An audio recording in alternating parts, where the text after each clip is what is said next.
des AG. Vous êtes délégué général de la Fédération des investisseurs individuels et des clubs d'investissement. Vous connaissez donc très bien les pratiques des assemblées générales. Il y a une chose qui nous frappe, c'est que la totalité des entreprises du CAC 40 versent un dividende cette année. Bah, c'est plutôt une bonne nouvelle, non? Ça s'est déjà passé dans le passé? Oh, dans un passé récent, peut-être pas, parce que finalement, quand vous regardez l'évolution des marchés ces dernières années, les péripéties que l'on a connues, en particulier les crises en 2001, 2002, 2008, 2009, 2011, il y a toujours eu des entreprises qui ont dû passer leur compte à la paille de fer. Donc un taux de 100% comme en 2017, c'est... Je vous avoue très honnêtement, je ne suis pas allé vérifier. Mais ce ne sera pas étonnant qu'il n'y en ait pas eu depuis longtemps. Donc c'est quand même un événement assez notable pour qu'il soit relevé. Alors, on parle de dividendes. Ces dernières années, les entreprises utilisaient souvent les rachats d'actions. Et cette année, la proportion des résolutions offrant des possibilités de rachat d'actions a fortement diminué. Pourquoi ça passe de mode?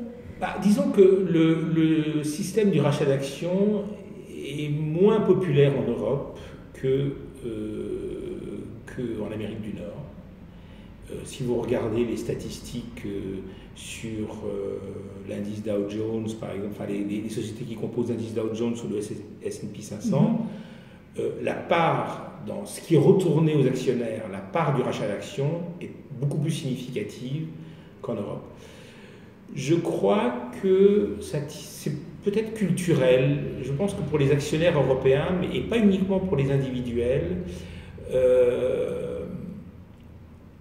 il y a un peu le phénomène du « un tiers vaut mieux que deux tu l'auras ». C'est-à-dire qu'on encaisse un dividende, il est dans la poche, alors que le rachat d'actions, ça fait augmenter mécaniquement le bénéfice net par action. Ce n'est pas pour autant que ça va faire augmenter le cours de bourse. Donc voilà, mais je n'ai pas d'explication rationnelle à vous donner à ce sujet. Je constate simplement que c'est beaucoup moins utilisé en Europe qu'en Amérique du Nord.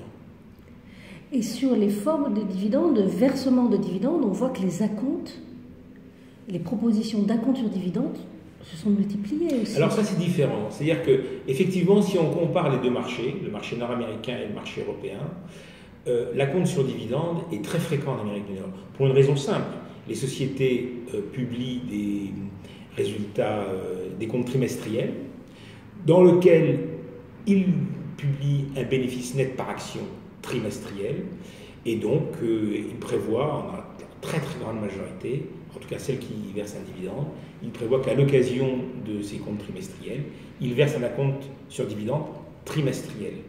Le dividende est décidé en assemblée générale et ensuite il est versé trimestriellement dans les quatre échéances qui suivent.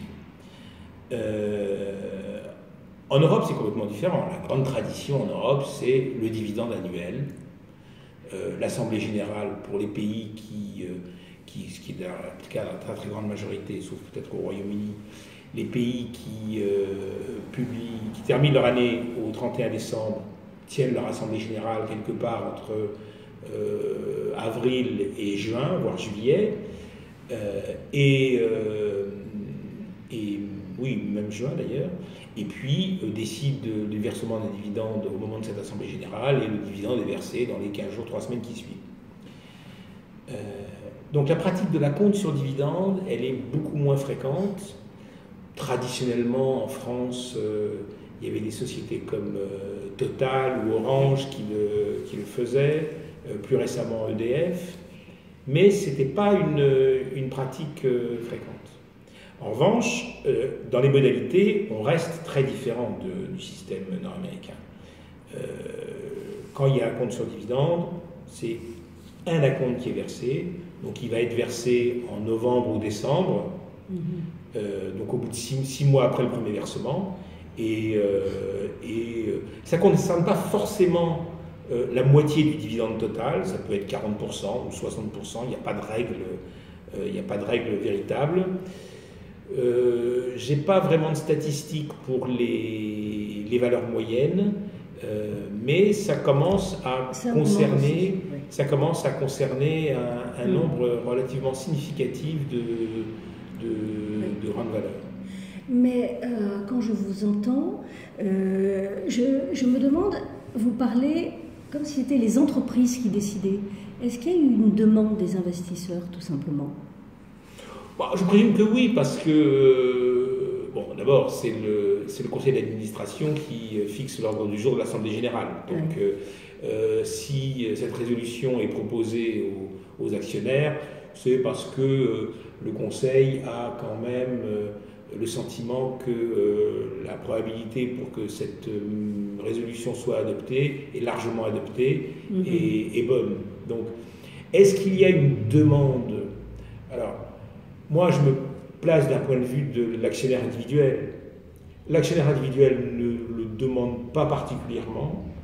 Je constate qu'il est content de le recevoir. Maintenant, je présume que les institutionnels doivent le demander et doivent exprimer cette demande clairement aux entreprises pour qu'elles le proposent. Autrement, il n'y aurait pas de sens que pas loin d'un tiers des entreprises du CAC 40 proposent la compte sur dividende. Parce que c'est quand même une sortie de cash qu'il faut faire. Et justement, vous connaissez bien les actionnaires individuels. Est-ce que vous observez une professionnalisation de leur mode d'investissement qui se rapprocherait de celle des investisseurs professionnels, sociétés de gestion, assureurs? Alors, très honnêtement, nous, on est en contact avec des actionnaires individuels relativement sophistiqués. La F2IC a un peu plus de 100 000 actionnaires individuels dans ses bases. Ce sont des gens qui gèrent eux-mêmes leur portefeuille. Ils peuvent s'appuyer sur un conseiller bancaire ou sur une société de gestion. Mais ils ont plutôt naturellement l'habitude de gérer eux-mêmes leurs actions. Cela dit, je ne constate pas qu'ils soient beaucoup plus sophistiqués aujourd'hui qu'il y a 10 ans, si ce n'est qu'ils ont à leur disposition des outils qu'ils n'avaient pas, par exemple, dans les années 90, quand j'avais le privilège d'être journaliste à la Vie française. Personne n'avait Internet, donc on était très tributaire des conseils donnés par les journaux financiers. Je ne dis pas qu'on l'est moins aujourd'hui, ça c'est possible qu'ils le sont. D'ailleurs, c'est une bonne chose qu'ils lisent les journaux financiers. Mais aujourd'hui, on a quand même à sa disposition, enfin, ils ont à leur disposition une palette d'outils inouïe. Alors, est-ce qu'ils s'en servent à bon escient ou est-ce que trop d'infos, voilà, d'abord, il y a ça, donc il faut séparer le bon grain de l'ivraie. Est-ce qu'ils sont en mesure de justement faire cette bonne sélection de l'information et de ne pas se reposer finalement sur les vendeurs de rêve? Ça, je pense que ce n'est pas plus vrai aujourd'hui qu'il y a 20 ans. Mais en tout cas, ils ont les outils, et nous, ceux qu'on côtoie, ils s'informent, ils le font quand même avec un minimum de sérieux, même si parfois ils se laissent séduire par les bons tuyaux, par un conseil, sans vraiment lire l'argumentation, mais ça c'est dans la nature humaine, si j'ose dire. Et l'Hebdo des AG a publié la semaine dernière une enquête sur les attentes des investisseurs à l'égard de la transparence, enfin de la présentation de la gouvernance des entreprises. Et il y a un sujet qui a émergé de façon très très forte, c'est celui de la rémunération, c'est-à-dire de la transparence et des modalités des rémunérations des dirigeants. C'est un peu dans l'air du temps, on le voit avec les élections présidentielles. On demande aux candidats transparence et mode de rémunération. Est-ce que vous avez observé qu'il y a cette même appétence, cette même attente de la part des actionnaires individuels? C'est un sujet, ça fait pas de doute. Mais bon, il y a une attitude un peu schizophrène, c'est-à-dire qu'il y a toujours cette cette facilité à dire oui, les patrons sont trop payés, oui. Mais d'un autre côté, je constate, moi, dans les assemblées générales, quand un dirigeant fait bien son travail, sa rémunération est adoptée massivement. Donc sans... Parfois, il peut y avoir des événements qui sont un peu détournés de leur contexte. Je pense à l'Assemblée générale de Seb, où Thierry de la Tour d'Artaise avait vu sa rémunération rejetée. Mais bon, chez Seb, il y a quand même un actionnariat familial qui est quand même assez important, et il y avait peut-être des raisons qui ne tenaient pas du tout à une appréciation de la... Objectif de la rémunération. Voilà, et de la rémunération et de la gestion du PDG. Donc, mais sorti de là, je constate que dans les votes, il n'y a pas une contestation majeure des niveaux de rémunération. Et je pense que les actionnaires sont relativement conscients que les chefs d'entreprise français ne sont pas outrageusement payés par rapport à leurs pairs. Quant à la transparence, je constate aussi que les documents de référence, les rapports annuels, pour peu qu'ils soient consultés, donnent des détails très profonds sur la rémunération. Donc l'actionnaire est bien informé. Alors, il y a eu des abus, il y a eu surtout eu des maladresses, et donc qui a forcé le législateur à prendre des mesures combinatoires, d'une certaine manière, pour lesquelles les actionnaires ne sont pas forcément favorables, mais maintenant c'est le cas. Donc, d'ailleurs, il y a plein de pays, soi-disant très libéraux, comme la Suisse par exemple, où la rémunération du chef d'entreprise, ou même du comité de direction, est soumise à l'approbation des actionnaires, et cette approbation lie le conseil d'administration. Bon, maintenant c'est comme ça en France, et c'est pas plus mal. À l'inverse, dans tous les pays où ce mouvement a eu lieu dans les années passées, ça n'a en rien entravé l'explosion des rémunérations. Si vous prenez le Royaume-Uni, les États-Unis, les rémunérations n'ont cessé de monter, et même voire de s'accélérer ces dernières années, sans que les actionnaires aient quoi à y redire. Donc, la transparence c'est bien, l'impact de la transparence, ça j'ai plus de doutes. Pourtant, quand il y avait l'option, les actionnaires avaient plutôt tendance à transformer. Qu'est-ce qui se passe là? Je crois que la réticence vient plus des entreprises, voire des institutionnels, que des actionnaires individuels. Le paiement du dividende en action a été beaucoup utilisé lors de la crise financière 2008-2009. Il y a eu un moment où il n'y avait plus de liquidité en circulation. Donc, comme disent nos camarades anglo-saxons, cash is king, et la trésorerie est reine, et donc les sociétés se sont précipitées sur cette possibilité avec un grand succès, d'autant plus que la loi leur permet d'offrir ces titres avec une décote qui peut aller jusqu'à 20%. Donc l'actionnaire n'est pas idiot, hein. Si on lui propose au moment de la distribution, alors ce 20%, il est calculé sur un prix de référence qui est en fonction de l'Assemblée générale, une moyenne, je ne suis pas spécialiste, mais si au moment où il doit choisir cette option, il y a entre 10 et 20% de décote, voire plus si l'action a monté, il le prend. Il peut même vendre l'action après. Et c'est vrai que les taux d'adhésion ont été historiquement toujours très élevés. Total le propose cette année, par exemple, avec une décote qui est beaucoup plus faible. Donc ça sera intéressant de voir comment l'opération va être acceptée par les actionnaires de Total.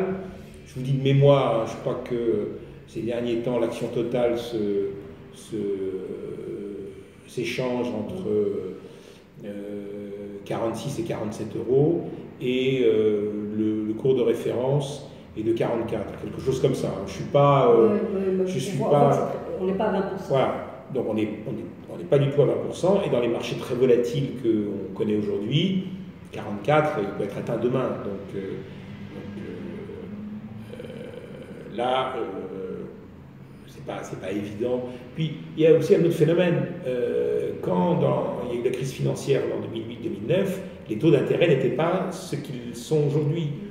Aujourd'hui, une entreprise peut avoir de l'argent gratuitement, donc quasiment gratuitement, surtout quand c'est une entreprise comme Total ou L'Oréal. Donc, on paye le dividende en numéraire, et si on a besoin d'une ligne de crédit, ben on se tourne vers une banque. Il y avait aussi, alors il y a quand même un petit aspect technique. C'est que si une entreprise paye un dividende en numéraire, elle est imposée sur le dividende qu'elle paye, une taxe de 3%, alors que ce n'est pas le cas si elle verse le dividende en action. Mais il faut croire aux chiffres de 2017 que ce n'est pas suffisamment dissuasif pour que les entreprises... Donc je pense que le niveau des taux d'intérêt, les demandes des investisseurs institutionnels ont fait que les entreprises ont renoncé à ce système. Il est prévu, il est possible. En fonction des circonstances, il reviendra. Je ne pense pas qu'il s'imposera comme un mode de rémunération des actionnaires, parce qu'il y a un autre phénomène, puisque là, c'est le phénomène inverse du rachat d'actions. Quand vous versez votre dividende en action, vous augmentez le nombre d'actions en circulation, et donc là, du coup, vous faites baisser le bénéfice par action, et c'est probablement ça qui déplaît aux investisseurs institutionnels. La Fédération des investisseurs individuels et des clubs d'investissement vient de lancer un réseau social, le Pacte des actionnaires. C'est tout récent. Pourquoi l'avoir lancé cette année? Et qu'est-ce que vous en attendez? Alors, je vous corrige un tout petit peu.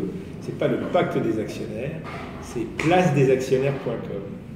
Alors, placedesactionnaires.com, c'est effectivement un réseau social qui a pour objectif de réconcilier le monde physique de l'investissement boursier avec le monde virtuel, numérique, digital, comme il paraît qu'il faut dire maintenant,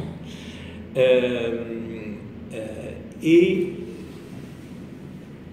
amener les actionnaires dans un lieu unique, une sorte de portail, qui leur permettra, parce que ce n'est pas encore complètement le cas, qui leur permettra d'avoir une information diversifiée, et surtout qui leur permettra d'aller à la source de l'information.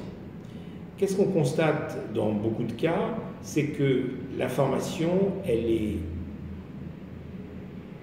retraitée, mâchée et recrachée par des commentateurs. Ça peut être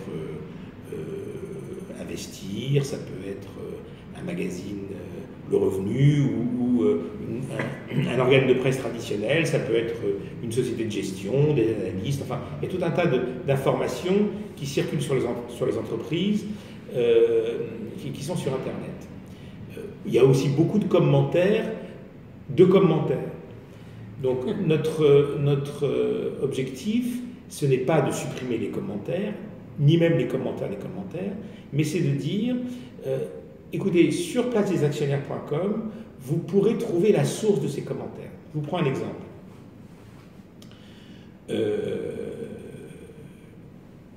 L'Oréal publie ses résultats annuels. Et il y a un article dans Le Revenu ou dans Investir sur ses résultats annuels.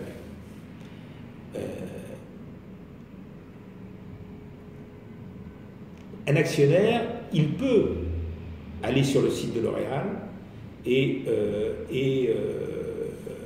avoir l'information brute. Mais il ne va pas forcément y penser. Et très souvent, on constate que les sites des sociétés sont relativement peu consultés par les actionnaires. Donc nous, ce que l'on se propose de faire, ou ce que l'on propose aux actionnaires, mais aussi aux sociétés, aussi aux organes de presse, aussi aux sociétés de gestion, aux agences de communication, c'est d'ouvrir un compte qui est gratuit sur Place des actionnaires, et de mettre ce flux d'informations avec un lien vers la source. Donc un actionnaire qui lui-même, un actionnaire, d'ailleurs on s'adresse même au-delà de l'actionnaire, on s'adresse à toutes les personnes, actionnaires, investisseurs, épargnants, qui s'intéressent au monde de l'entreprise et qui souhaitent investir une partie de leur épargne dans les entreprises françaises, et donc, voire même étrangères. Et donc, un actionnaire, qu'est-ce qu'il va faire? Il va s'abonner au fil des sociétés qui l'intéressent ou des fournisseurs d'informations qui l'intéressent, et il va avoir, comme sur LinkedIn, Twitter ou Facebook, de l'information à sa disposition. Sauf que, contrairement aux autres réseaux sociaux, cette information, elle est exclusivement dédiée à son usage. Il n'y a pas pollution par d'autres nouvelles qui peuvent être intéressantes, mais absolument pas pertinentes avec l'objet de la recherche de l'investisseur. Donc là, c'est une concentration, une espèce de portail. On ne veut pas cannibaliser l'information des émetteurs de cette information, mais au contraire, on veut amener les actionnaires, les investisseurs, les épargnants vers tout ce flux d'informations qui est disponible et qui leur est dédié dans un seul endroit. Michel de Cicourani, merci beaucoup de toutes ces précisions. Mais je vous en prie, c'était avec grand plaisir.